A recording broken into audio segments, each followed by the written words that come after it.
vamos a conversar con el doctor Héctor Valcárcel, un científico.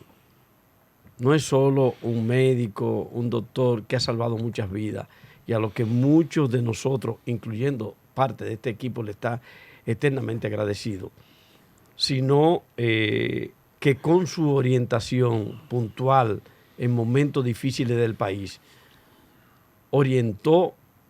evitó muchas angustias, muchas enfermedades mentales, mucha gente que iban a cometer errores, millares de gente le deben a esa orientación el hecho de poder haber salido a flote en medio de muchas situaciones.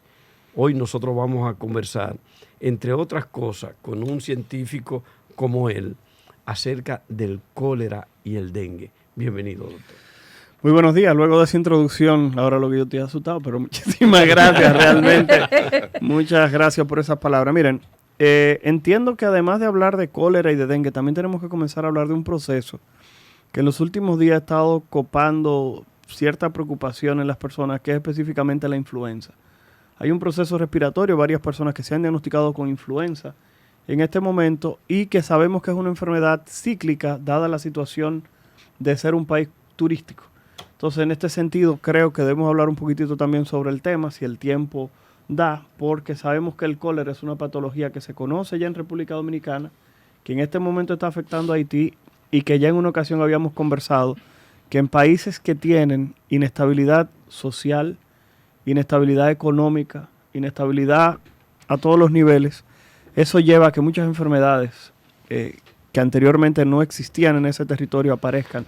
Y sobre todo que el cólera yo entiendo que va a ser la punta del iceberg de las enfermedades que pudieran ocurrir en Haití.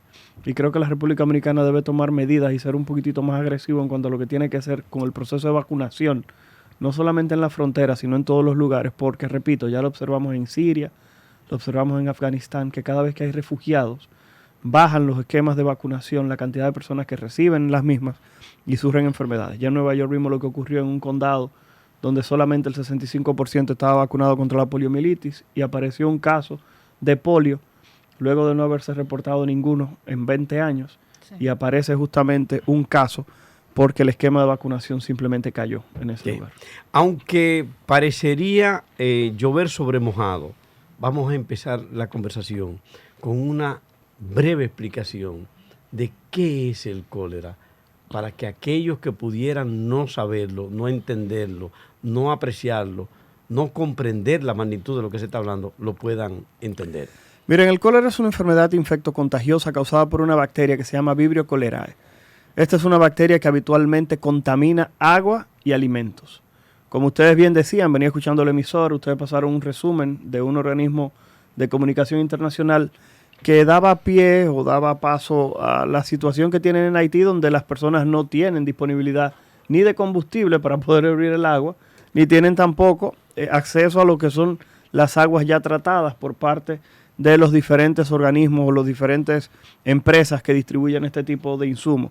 Entonces, ¿qué ocurre? Las personas se ven expuestas a agua contaminada, alimentos que no están bien cocidos, y eso favorece la aparición de cólera, que es una enfermedad diarreica, que en este momento, desde el punto de vista infeccioso, se considera una de las enfermedades diarreicas más peligrosas del mundo. ¿Por qué?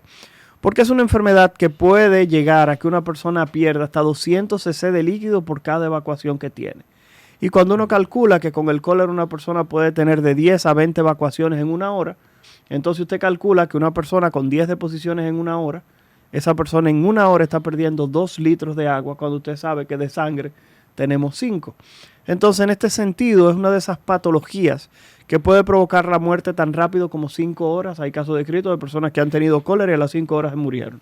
Entonces, estamos hablando justamente de un proceso el cual necesita observación, necesita preocupación y sobre todo necesita tener un sistema de salud que esté presto y preparado para poder tratarlo en caso de que comiencen a aparecer casos en territorio dominicano, con una salvedad. El cólera para Haití es simplemente un proceso más de todas las vicisitudes y todos los problemas que están pasando. En República Dominicana el cólera sería más que un proceso de salud. Estaríamos hablando de que la República Dominicana, uno de sus pilares de la economía es el turismo. Y un turismo que se basa en todo incluido, donde te brindan alimentos y comida. Entonces, ¿qué ocurre? Eso es una situación que no podemos dejar de lado. Si el cólera entra a territorio dominicano, aún sea un caso, y ponen a la República Dominicana en un mapa, territorio en el mundo donde hay cólera, inmediatamente ustedes saben que nuestros competidores, como lo han hecho con anterioridad, van a querer pisotear el turismo dominicano, porque realmente somos el destino número 1 en el Caribe en este momento. Septiembre rompió récord de llegada de turistas. O sea que estamos hablando de que cualquier cosa que perjudique el turismo se le puede sacar bastante provecho a todos los niveles. Bernardo Núñez. En el caso específico de la influenza estacionaria que usted hablaba que hay que ponerle atención. Bien, pero vámonos por el cólera. No, espérate. No, porque está bueno eso de la influenza por lo siguiente, y te lo voy a decir. Lo que pasa es que hay un error. La influenza en República Dominicana no es estacionaria. Me explico. En los Estados Unidos la influenza comienza en esta época. Y los muchachitos se ponen malos con influenza ahora. Aquí en República Dominicana tenemos influenza el año entero. ¿Por qué razón? Porque recordar que la gente del Cono Sur, cuando comienza el frío de ellos, que es el verano de nosotros, arrancan para acá. Entonces tenemos una primera oleada de influenza cuando es verano en el Cono Sur. Pero cuando ocurre lo contrario, que comienzan en los últimos meses del año, el invierno en el Cono Norte, en la parte norte del planeta, esas personas también migran al Caribe, con una salvedad. ¿Por qué es peor en invierno? ¿Por qué los brotes de influenza son peores en este país durante el invierno? Porque generalmente vienen más niños de esos dominicanos ausentes que vienen a visitar este territorio. Entonces tenemos una cantidad de personas que migran a nuestro país importante. Por eso es que se habla que en República Dominicana todo el año hay influenza, todo el año tenemos brotes de influenza, y por eso es que la vacunación es tan importante, porque la vacuna te cubre durante todo un año y generalmente es una vacuna que contempla 4 variantes diferentes de la influenza, 2 de la influenza tipo A y 2 de la influenza tipo B. Por tal razón es que siempre decimos a las personas que traten de aplicarse la vacuna, que es una vez al año. Lo que quería preguntarle con la influenza es que el Ministerio de Salud del gobierno llama a vacunarse, pero dice que nada más tiene 50 y tantos vacunas. 450. Permítame, doctor, discúlpeme por favor. Sí, perdón. Solo tiene 59,000 vacunas para personas adultas, 125,000 para niños, de esas 450,000 vacunas. Sí. Entonces yo digo, tú puedes llamar a una población general a vacunarse cuando tú no tienes la vacuna. Ok, esa es una muy buena pregunta y es una observación creo que válida. Vamos a explicar qué es lo que ocurre. Ustedes conocen varias personas que le ha dado influenza y no le ha pasado nada. Una gripecita de 5 o 7 días y para su casa. El problema es que la influenza, en los extremos de la vida, estamos hablando menores de 5 años y mayores de 65, puede producir una enfermedad severa. Por eso la cantidad de vacunas que se compran van dedicadas justamente a poblaciones más vulnerables a presentar formas graves de la enfermedad. En el medio hay un grupo de personas con situaciones especiales. Las personas con inmunocompromiso. Ejemplo, personas diabéticas. Número 2, personas viviendo con VIH. Número 3, personas que están en quimioterapia, radioterapia o trasplantados. Y el personal de salud, ¿por qué? Porque el personal de salud tú tienes que protegerlo contra todos los procesos infectocontagiosos, porque nos vamos a exponer todos los días a todo lo que llegue. Desde el punto de vista respiratorio, los médicos nos vamos a exponer. Por eso era que nos infectábamos de todo lo que llegaba. Por eso la mayoría de los médicos, enfermeras, bienalistas, etcétera, se enfermaron todos de COVID, porque estamos trabajando en ese ambiente. Entonces, la cantidad proyectada por el Ministerio de Salud Pública, imagino, porque repito, no trabajo en el Ministerio de Salud Pública, nunca he trabajado, ellos los cálculos que habrán hecho, los habrán hecho en base al levantamiento que tengan de la cantidad de personas. Pero la realidad es que, por ejemplo, usted, que es una persona de menos de 65 años, que quizá no tiene ninguna enfermedad inmuno... ¿Me está ayudando, doctor? No, pero no tiene 65. No tiene 65. Doctor, no se deje provocar. Pero venga acá. Es porque quieren buscar compañeros. Bueno, el asunto... Yo no hablé. Usted tiene menos de 65 años, no tiene ninguna enfermedad debilitante. Usted es una persona que quizás para el Ministerio de Salud Pública no sea prioridad. Y eso es simplemente lo que hace. La pregunta es, ¿usted no es prioridad, pero necesita la vacuna? La respuesta es que sí. ¿Por qué razón? Porque independientemente de que usted no esté dentro del programa de vacunación, usted quizá tenga un familiar que no se aplique la vacuna.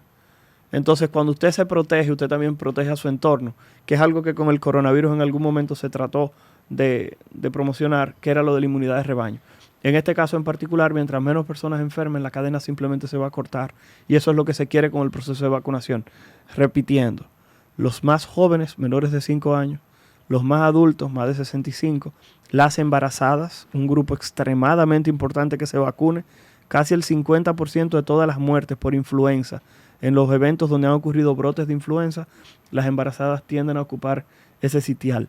Y no podemos olvidar, vuelvo y repito, las personas que tienen algún tipo de inmunocompromiso. La vacuna que se está aplicando es una vacuna que se puede aplicar sin ningún tipo de problema a personas que tengan deficiencia en su sistema inmunológico. Una de las contraindicaciones son las personas que son alérgicas al huevo. Yo solamente conozco 2 personas en República Dominicana alérgicas al huevo, porque yo creo que en el ADN del dominicano y que sea alérgico al huevo, eso es una situación bastante difícil. Doctor, dígame usted. ¿Qué es la influenza? ¿Qué es la gripe? ¿Qué es el catarro? ¿Es el mismo asunto? ¿Qué determina si es que hay diferencias? ¿Y la Seguridad Social cubre esa vacuna? Si yo no califico para salud pública, ¿puedo utilizar, claro, bajo la instrucción médica, la Seguridad Social me cubre? Y si no, el sector privado la vende de manera libre. Ok. Vamos a iniciar que el virus de la influenza es una familia de virus específica que tiende a ser completamente diferente en contra de a diferencia de lo que conocemos como catarro, resfriado común o gripe.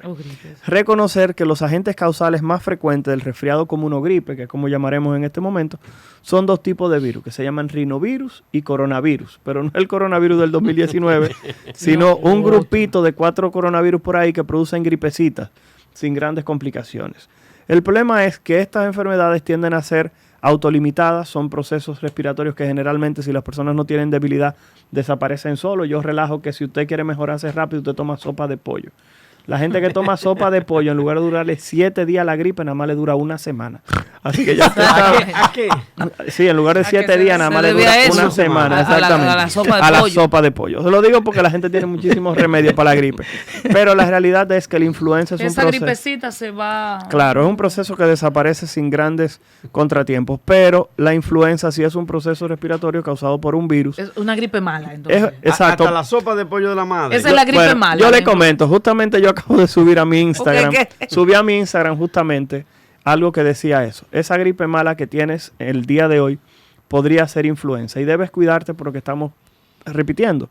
Si usted es una persona que no tiene ningún tipo de compromiso en su sistema inmunológico y usted es una persona joven, usted no debe tener temor si va a presentar o no un cuadro severo. Pero el problema son las personas que están en su entorno, que esas personas sí pudieran presentar una forma grave y pudieran presentar complicaciones vinculadas a influenza. Repito, 30,000 personas mueren todos los años en los Estados Unidos fruto de la infección por influenza. Eso da que 100 personas se mueren todos los días en territorio norteamericano fruto de este cuadro infeccioso. O sea que si usted cree que es un relajo, la respuesta es que no. No tenemos tradición los adultos de vacunarnos. Sin embargo, contra la influenza creo que se ha generado más información este año de lo que uno había observado antes. Y así como uno dice cosas malas de las redes sociales, también tiene que decir cosas buenas. Las redes sociales en este momento se están encargando de difundir un mensaje de que vacunarse contra la influenza es algo necesario, prioritario. ¿Por qué razón? Porque tratar la enfermedad siempre va a ser más caro que usted prevenirlo. En cuanto a si la seguridad social lo cubre o no, hay que reconocer que hay algunos seguros que sí brindan parte de la cobertura del costo de la vacuna. Sin embargo, hay personas que deciden aplicársela de manera rutinaria con sus médicos porque hay que reconocer que, al igual que todo, existen diferentes tipos de vacuna de la influenza. No todas brindan la protección contra las 4 cepas que acabamos de mencionar con anterioridad y por eso algunas personas prefieren ir donde su médico habitual a aplicarse la vacuna. Carlos del Pozo. Sí, doctor, aparte del tema del cólera, tengo una inquietud, pero con relación al cólera, ¿se transmite de persona a persona? ¿Hay otras vías de transmisión o quizás una persona contaminada es el causante de seguir multiplicando el foco infeccioso? Eso es con relación al cólera. Y hay otro tema, mire, en la frontera dominicana, por lo menos, aparte del intercambio comercial en los mercados, existe un amplio intercambio sexual. ¿Cuál es la prevalencia en estos momentos de la población en esa zona con relación a las enfermedades de transmisión sexuales? Ok, muchas preguntas, pero vamos a comenzar con lo del asunto de lo del cólera y lo que es el reservorio.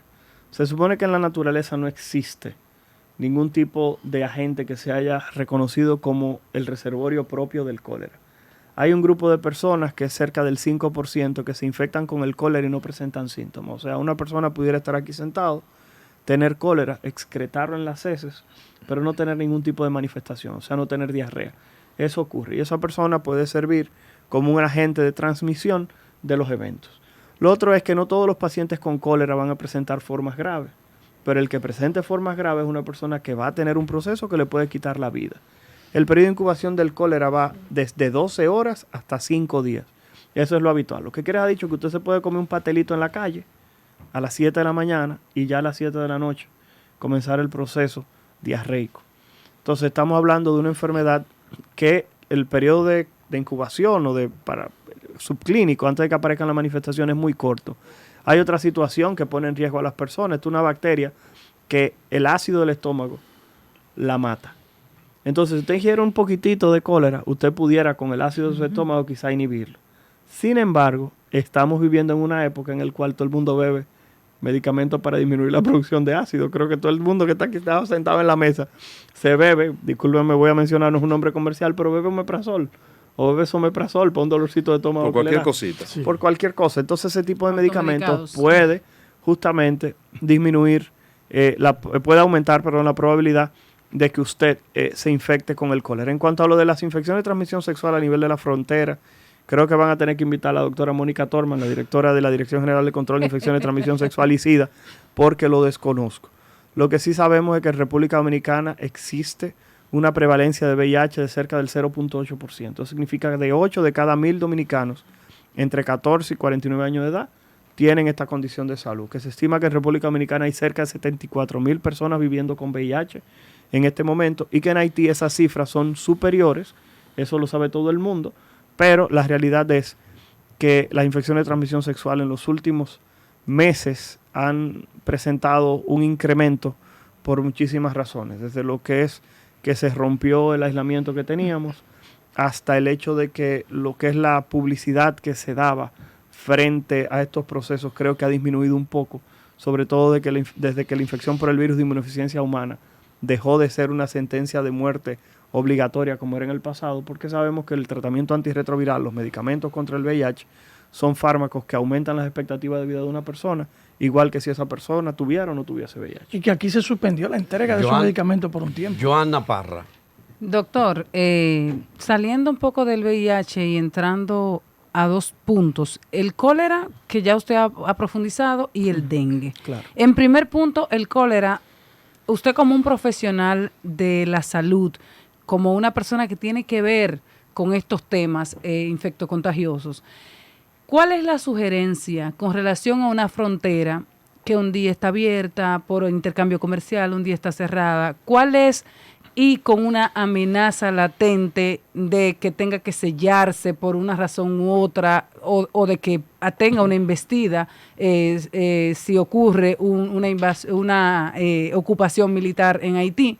¿Cuál es la sugerencia, tomando en cuenta la cantidad de vacunas pensadas para los dominicanos, no para esta situación de Haití?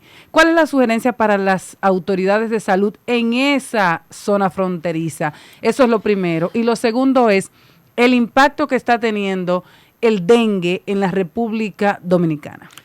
Mira, lo primero que hay que decir es que el Ministerio de Salud Pública, repito, nunca he trabajado en el Ministerio de Salud Pública, nunca. Como científico. No, pero repito, nunca he trabajado en el Ministerio de Salud Pública, nunca jamás. Nunca he tenido un contrato del Ministerio de Salud Pública. Lo que le voy a comentar es lo siguiente. En este momento se está tratando de generar un cordón a nivel de la frontera por si apareciera un caso, que lo más probable es que ocurra cerca de la frontera, porque los casos están ocurriendo en Haití. La realidad es que las fronteras hoy en día han demostrado ser muy poco efectivas para contener enfermedades. El coronavirus nos estrujó eso en la cara y el cólera en el 2010... ¿La nuestra o las fronteras? Las fronteras. No mencioné la de la República Dominicana, pero ahora voy a... Pero porque ahora, hay gente que cree que las enfermedades tienen fronteras. Por favor. Realmente. Entonces, lo otro que voy a decir es que en el 2010 el cólera nos mostró eso. Me explico. ¿Ustedes recuerdan dónde ocurrió el primer caso de cólera en el país? En el país. En el de cólera en el país. Ocurrió en Higüey. Pero escuchen esto. 15 de noviembre. Sí, pero escuchen esto. Esta persona fue a Haití de fin de semana, llevó un dinero a juntarse con la familia y regresó de Haití, con cólera, cruzó el país entero y en Higüey fue que se vino a diagnosticar. Lo que quiere dejar dicho... Y creo que estaba legal. Sí, era una persona que trabajaba aquí. Claro, entonces estamos hablando de que las fronteras son muy poco efectivas para frenar procesos infecciosos. Y el cólera, que una persona puede tener un periodo de incubación, o sea, antes de presentar manifestaciones, de 5 días, es muy difícil que se pueda contener, porque usted no puede identificar quién sí y quién no. Y otra situación, ya dijimos, hay un 5% de las personas que van a tener la bacteria en su organismo y no van a tener ningún tipo de manifestación. Claro. Entonces, por tal razón, las fronteras son muy difíciles que puedan frenar este tipo de eventos. En cuanto al dengue, el dengue lamentablemente es una enfermedad endémica en República Dominicana. Todos los años vamos a tener dengue. Si ustedes quieren, pueden grabar este programa hoy y el año que viene lo pueden volver a pasar, porque el dengue siempre va a ser un tema. ¿Qué es lo que llama la atención en cada temporada de dengue o no? Que muchas personas no le prestan atención. Es cuánta mortalidad puede traer el dengue, que es lo que le diferencia un momento del aumento de casos entre un año y otro. ¿Por qué razón? Porque hemos tenido en ocasiones años donde la cantidad de dengue supera, por ejemplo, 20, 30 mil casos, que es muchísimo, pero la mortalidad es bajita. ¿Y ahora cómo estamos, doctor? El problema es que el último boletín que leí, la mortalidad Sí. rondaba cerca de 30 personas. Quizá puede ser un poquitito más en este momento, pero la realidad es que andaba cerca de 30 personas reportadas, porque también hay personas que pueden morir de algo y uno no saber. No Su tener el registro dato. es importante en estas enfermedades. Pero la realidad es que lo que hay que tratar de comparar es las personas que pueden perder la vida por esta enfermedad. ¿Por qué? Porque el dengue no tiene un tratamiento específico, o sea, no tiene un antiviral. Y que tengo dengue, me va a ingresar a ponerme un antiviral. Es un medicamento, es una patología que el tratamiento es más que nada de seguimiento al paciente y de administrarle líquidos. O sea, lo que duele es que se muera una persona porque no le pusieron un suero en el momento en el cual esa persona lo ameritaba. Y ahí muchas veces hay personas que le echan la culpa al personal de salud. Pero todo el mundo sabe que en ocasiones cuando llega una persona con un evento muy avanzado, no importa lo que hagas, no vas a conseguir revertir el proceso. Entonces el llamado siempre debe ser el mismo. Primero, el personal de salud debe sospechar que toda persona con dengue en este momento, con fiebre, en este momento pudiera ser dengue. Porque si no se sospecha no lo vas a diagnosticar. Y del otro lado el llamado a la población de que si alguien tiene un cuadro febril, trate de buscar asistencia médica. El Ministerio de Salud lo dijo. Si alguien tiene fiebre en este momento, vaya a la emergencia, no están inventando. Y si tiene la plaqueta bajita en un hemograma, deje de estar tomando pimientos morrones con guayaba, porque la realidad es que eso no le va a resolver el problema. Se lo estoy diciendo porque, y voy a decirlo aquí claramente, y ojalá y la persona que estaba interna me escuche. Una jovencita de unos 19 años estaba hospitalizada en la UCE, tenía dengue, la pacientita tenía 6 días de fiebre, generalmente el dengue dura 7, lo que quiere dejar dicho que a partir del 7º día las personas ya la fiebre desaparece, pero esa persona, alguien comenzó a decirle que le dieran guayaba con pimiento morrones, guayaba con pimiento morrones. El novio fue a la casa, le hizo una guayaba con pimiento morrones, se lo dio a la paciente y la paciente comenzó a vomitar y se le distendió la barriga grandísimo. Porque el que no se ha bebido un jugo de guayaba con pimiento morrones no sabe de lo que estamos hablando. Entonces, lamentablemente, ese tipo de cosas, yo digo sí, lo puedes hacer. Guayaba con pimiento morrones. Yo no tengo problema en que usted lo haga, pero el problema es que lo que ha demostrado en la práctica que evita que una persona con dengue muera es cuando usted mantiene una hidratación correcta, en el momento correcto y por el tiempo que está recomendado. Entonces, simplemente en este país, y es una recomendación adicional a los padres, que siempre lo hago, si usted cree que su familiar tiene dengue, llévelo donde el médico y exíjale que le tome la presión. Bien. Aquí la gente se ha convertido en un cuenta plaquetas y no en una parte clínica. Recordar que las plaquetas simplemente bajan y mientras el paciente tenga fiebre, las plaquetas van a seguir bajando, pero usted lo que va a matar a su familiar es que caiga la presión arterial, deje de llegar sangre al cerebro, al corazón, a los riñones, al hígado y esa gente se va a morir. Por eso hay que hidratar a las personas con dengue, por eso hay que tomarle la presión y usted exigirlo, si usted cree que su familiar tiene este proceso al momento de llegar a la emergencia. Bien, nosotros vamos a una pausa y además a ver otro reporte de lo que está pasando con el dengue en Haití ahora mismo, de lo cual entonces vamos a conversar con el doctor Valcárcel. Continuamos con nuestro espacio. Ahora en la Super 7 estamos dialogando con el doctor Héctor Valcárcel, un científico, Médico, no abogado. médico, no abogado, y quien ha hecho con precisión una presentación del tema del cólera, del tema del dengue y de la influenza. Acabamos de ver un reporte de la historia del cólera en Haití desde que empezó este rebrote, pasando por lo que sucediera en el 2010, en donde murieran más de 10.000 personas y mucho más de 800.000 se contagiaran. y concluimos preguntando, doctor, ¿es una enfermedad ciertamente de la pobreza? Porque lo que apunta a Haití no es salida de la pobreza, sino recrudecimiento de la pobreza. Siendo así, ¿qué va a pasar? Mire, la respuesta a eso es un rotundo sí. Es una enfermedad de pobreza. Y lo único que hay que hacer es comparar el escenario del 2010 al 2019 en dos países que dividen una isla y que, como bien decíamos, lo que ocurre en un territorio repercute en el otro. Vamos a iniciar. En Haití, casi 900.000 casos, 10.000 fallecidos. En República Dominicana tuvimos un total de cerca de 20.000 casos. 29.000 y algo. Sí, 20.000 y pico de casos con menos de 500 fallecidos. Entonces, eso coloca en un espejo una realidad y lo que se refleja en el otro país. ¿Qué quiere dejar dicho eso? En República Dominicana tenemos una capacidad de dar respuesta mucho mayor frente a los casos que aparecieron y tenemos una capacidad de manejar los alimentos y el agua de una manera diferente a lo que ocurrió en territorio haitiano. Algo que discutíamos detrás de cámaras y de micrófonos. Cuando dicen que en Haití se diagnosticaron 900.000 casos, eso significa que eso había que multiplicarlo posiblemente por 3. Porque de cada 100 personas que le da cólera, 75 de cada 100, repito, 75 no presentan sintomatología importante. Y esas personas se quedaron en su casa con un dolorcito de barriga y con una diarrea. Repito, eso había que multiplicarlo posiblemente por 3, o sea que en lugar de 800 o 900.000 casos, en Haití posiblemente ocurrieron cerca de 3 millones de casos de cólera mal contados. Y por tal razón, quizás hoy en día no existe una repercusión mayor de la enfermedad por lo siguiente. Es una enfermedad que brinda inmunidad. Las personas que padecieron el proceso pueden tener durante un tiempo cierto grado de protección. Y quizás estas personas que se están infectando ahora podrían ser personas más jóvenes que durante ese brote de ese momento quizás no estaban expuestas. ¿Qué es lo lamentable?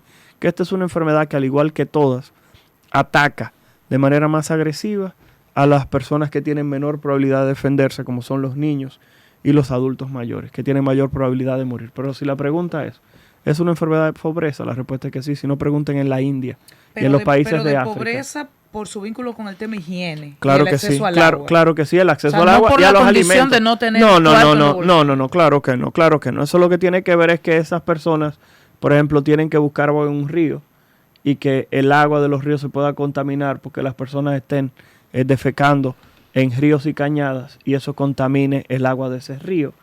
O que los pozos se puedan contaminar. Fijarse que este tipo de evento tiende a aparecer luego de que Ian pasa por territorio dominicano independientemente de y su embate también sobre territorio haitiano. O sea que estamos hablando de que lo que se genera es una tormenta perfecta.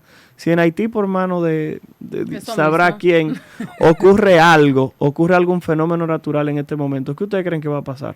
Discutíamos detrás de cámara que esta es la realidad siempre de Haití. El problema es que estamos saliendo de un proceso donde la crisis sanitaria evitó que muchas personas pudieran dar cumplimiento. También hay otra situación. Este conflicto armado y esta limitación de los puertos que hay en Haití ha hecho que muchas delegaciones tengan que salir de ese país. Sí. Y muchas de esas delegaciones eran las que se encargaban de traer a esos países lo que eran las vacunas, Ayudas. el seguimiento médico, las ayudas. Ahora eso se fue. Claro. Entonces, lamentablemente, ¿qué es lo que pasa en este país? Todo el que esté escuchando este programa tiene que estar pendiente de qué vacuna tienen sus niños, porque lo próximo que podría ocurrir, si eso que está pasando en Haití no mejora, es que comiencen a aparecer enfermedades que aquí no hay.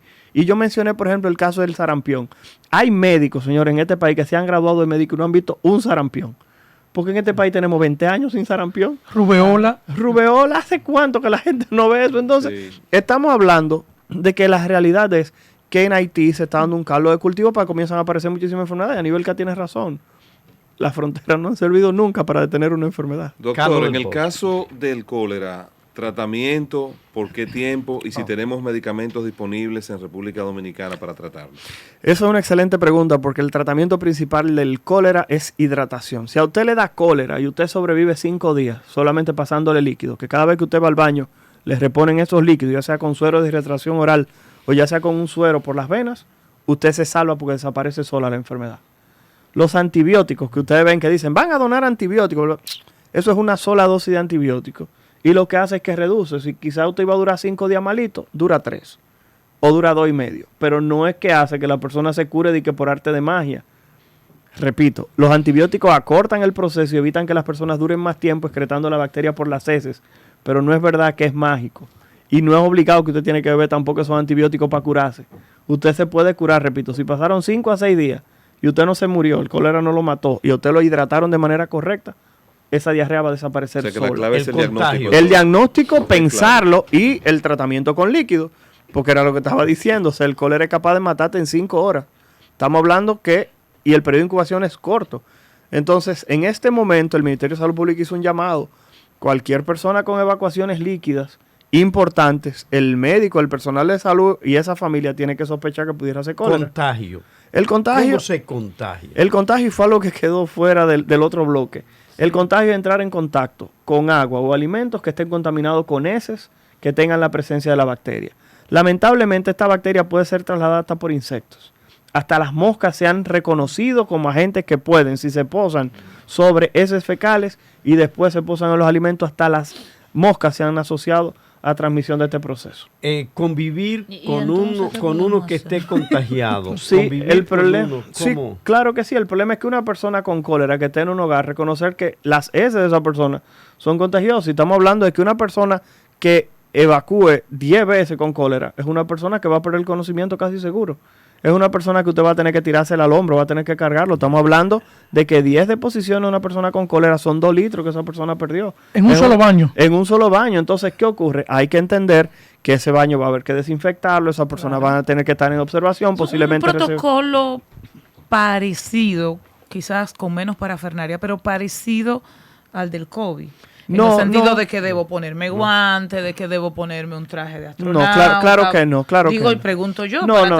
para trasladar al enfermo. Bueno, para el traslado. No, se pondrían guantes, se utilizarían quizá una mascarilla, pero repito, no tiene transmisión respiratoria. Es una transmisión fecal oral. Usted lo que no puede tomar esos guantes y pasárselo por la boca, porque ahí el asunto se va a complicar. Pero la realidad es que esto es un proceso completamente fecal oral. Es algo que está descrito. Los alimentos habitualmente, desde el punto de vista teórico, tienen más riesgo que el agua. Lo que pasa es que el agua, la cantidad que uno bebe habitualmente es mucha. Pero los alimentos, como tienden a alcalinizar, cuando usted va comiendo, imagínate una fruta, eso va alcalinizando parte del estómago e incrementa la posibilidad de que la Y bacteria yo como- pueda pasar. Pero como- si tenemos, perdón, Aniberca, si tenemos una gente, para ser muy práctico, tenemos una gente en mi casa o vecino Con diarrea. que tiene cólera o que presumimos que tiene cólera, ¿cuál es el trato? No, el trato de esa persona es simplemente que esa persona, si va a ir al baño, repito, porque no todos los pacientes con cólera van a tener que ser hospitalizados, mantener la hidratación. Cada vez que la persona vaya al baño, se supone que tiene que tomarse alrededor de 200 cc del suero de rehidratación oral. Ese baño tiene que desinfectarse. El cólera es una ¿Con qué se bacteria, desinfecta ese baño, doctor? es una bacteria muy, muy sensible, que era lo que iba a decir, al cloro. Ok. Es tanto así que en los países de África donde el cólera es endémico, que tienen cólera el año entero y que la gente se muere de eso a cada rato, allá lo que hacen es que el agua, primero que nada, la pasan a través de un poloché, lo que sea, algo que sirva simplemente de filtro, y posteriormente el agua hacen 2 cosas. O la hierven, que tienen que hervirla 1 minuto después que comienza el proceso de ebullición, que salen las burbujitas en el agua, tienen que dejarla por 1 minuto. Y en segundo lugar, lo que hace es que si no se puede hacer eso de que se hierva, se le echan 5 gotas de cloro por cada galón. ¿Dónde está el problema? Que la gente le echa las 5 gotas de cloro y se la bebe de una vez. Hay que dejar reposar ese cloro en el agua durante 30 minutos, que parece algo muy, muy lógico y muy natural. Claro, hay que dejarlo reposar, pero la gente no lo hace. 5 gotas de cloro por ¿Cómo cada fue, doctor? galón Le echan las 5 gotas de y cloro. se lo beben de una vez. Doctor, Diga. hay una forma para cuando una persona tiene un proceso diarreico, venden inclusive una pastilla en la farmacia y la gente dice, no se puede cortar el proceso diarreico. ¿Se puede cortar? Tiene toda la razón. En este momento está descrito que las personas que utilizan ese tipo de medicamentos, ese líquido que comienza a salir hacia la luz del intestino sigue saliendo. Y lamentablemente el problema es que eso va a producir distensión y hay personas que han necesitado hasta cirugía utilizando ese tipo de fármacos. Usted está hablando específicamente de un medicamento que se llama loperamida, que tiene varios nombres comerciales como el Prodom, valga la cuña, que la gente sabe, Pero es lo bueno motil. decírselo a la gente. Sí, pero hay que decir que no deben utilizarlo porque, repito, ese tipo de situación puede provocar que las personas mueran si lo utilizan, justamente en los casos de cólera. Repito, lo que se debe hacer es hidratación. Si usted me pregunta cuál es el tratamiento, es hidratación. Y segundo, bueno, usted administra antibióticos. Sobre la vacuna, existen 3 vacunas en el mundo. 3 vacunas contra cólera en el mundo. Estas 3 vacunas se administran por vía oral, son tomadas. Y generalmente se utilizan en espacios donde existen brotes. La protección de la vacuna es de un 65%, tampoco es que 100%, y que estoy vacunado contra el cólera. Y la vacuna, repito, se utilizan 2 tomas. Se utiliza una toma generalmente el primer día y luego se administra de 1 semana a 28 días. Dependiendo qué vacuna se utilice, ese tiempo podría variar. Pero es la que habitualmente se utiliza, que es una que se llama Dukoral. Generalmente se utiliza una dosis y entre 7 y 28 días se administra la segunda. Protección alrededor del 65% y la protección tiende a durar durante 2 años. O sea que no es que usted va a vacunar a la gente y que esa protección le va a durar para toda la vida. Doctor, usted habla ahí de una vacuna y estamos hablando del cólera en específico. Y la OPS ha dicho que donará 10,000 dosis de antibióticos ARD para tratar el cólera. Eso lo hace a conciencia de que eso en cualquier momento podría estar en la República Dominicana, pese a que el Ministerio de Salud dice que aún todavía aquí no se ha detectado casos de cólera, pero ya se está haciendo la previsión del lugar. Entonces, con relación a estos son antibióticos, esto es para tratar el caso ya. Ahora, el tema de las vacunas, ¿entiende usted que en la República Dominicana nosotros tenemos esa cantidad para cólera? Porque hablábamos ahorita de vacunas de influencia y eso, pero ahora en cólera. Lo que pasa es que fíjate que aún en territorios donde el cólera es endémico, no se vacuna a toda la población. Se hace cuando los casos son exponenciales, hay una mortalidad importante. Generalmente los estadounidenses tienen esa vacuna cuando van a viajar a algún lugar. Por ejemplo, van a viajar a Vietnam, a un área donde hay un brote de cólera activo, y esas personas van a estar participando. Médicos Sin Fronteras van a ir a ese sitio y van a estar colocando carpas, entonces esa gente sí utilizan ese tipo de vacunas para visitar esos lugares, pero solamente se utiliza cuando existe una crisis importante. En Haití se habla de 100 y pico de casos, 200 y pico de casos. Parece que no es un brote. Y hay 20 y pico de muertos, no parece ser un brote todavía de las dimensiones que ocurrieron en el 2010. Pero simplemente hay que estar atentos. Doctor, la realidad social dominicana obliga a que mucha gente tenga que comer en la calle, o comprar en restaurantes, supermercados. Bueno. Recomendaciones para los establecimientos comerciales que bregan con comida para evitar que eso sea un foco de contaminación. Bueno, fíjense que ya los restaurantes comenzaron a colocar en sus baños, todo empleado que entre a este baño tiene de manera obligatoria que lavarse las manos. Eso es más que nada porque aquí reconocer... Usted lo vio eso. Aquí sí, en este país eso está en casi todos los letreros, en casi todos los baños. Pero lo más interesante es que no es Héctor Balcácer que lo dice, porque después me caen arriba, porque yo tengo esa miel para que me caigan arriba. Pero la realidad es que fue el Ministerio de Salud Pública, le echan la culpa al doctor. El Ministerio de Salud Pública dijo que tratar dentro de lo posible de no comer en la calle, sobre todo alimentos que no se pueda demostrar que los mismos cumplen con las medidas. Reconocer que si algo está cocido de manera correcta, el riesgo es casi ninguno. Que hay que decir, y esto sí es importante, que cualquier alimento que tenga más de 8 minutos de cocción ya es suficiente para que la bacteria se muera. O sea que es una bacteria sensible al calor, sensible al cloro, sensible a la limpieza habitual y a los procesos de hervir el agua. O sea que estamos frente a un microorganismo, como estábamos diciendo, que se va a diseminar en una población siempre y cuando este territorio no pueda tener una fuente de agua limpia y una fuente de alimentos en el cual los mismos se encuentren procesados de manera correcta. Bien. Nosotros hemos dialogado con el doctor Héctor Balcácer, que tiene 10 pacientes esperando. Un científico. Y él se va a pie de aquí. Sin lugar a dudas, un científico quien ha dado las informaciones necesarias y precisas para que usted se proteja del dengue, de la influencia y del cólera. Si usted dice que le dio el cólera, la influencia o el dengue, fue porque usted no escuchó las orientaciones del doctor Balcácer.